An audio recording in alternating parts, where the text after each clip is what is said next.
Lán innflutningsfyrirtækja hafa hækkað 150% á einu ári. Öll þurfa þau að staðgreiða vörur frá útlöndum og framundan eru svartir tímar, segir framkvæmdastjóri Félags íslenskra stórkaupmanna. Hann segir ríkið verða að skipta gjaldmiðil.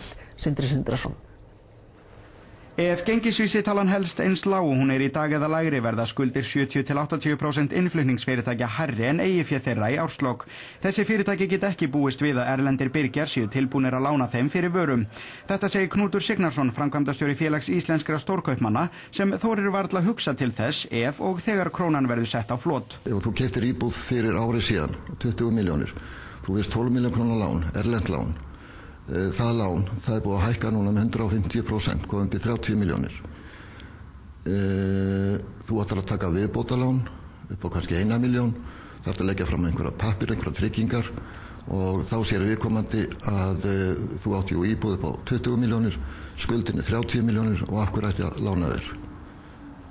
Erlendir birgjar, þeir vilja fá áskýrslu fyrirtækja, fyrirtækin þau senda áskýrslur út, þar komu höfuðstóll út af gengi krónunar og þannig bara staðan.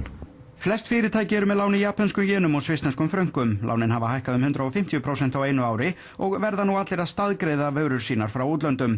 Knútur segir fjöldagjaldþrot fyrirtækja vera framundan. Alveg tvímælalaust.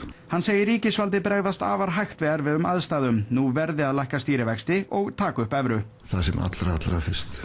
En væri möguleiki að leyfa innflytjendum að kaupa vörur á föstu gengi á meðan krónan að jafna sig? Nei, ég held að það sé alveg útilokað. Það eitt af því sem við höfum gengist undir og held í mörgum alþjóðlegum samningum að vera ekki með mismunandi gengi.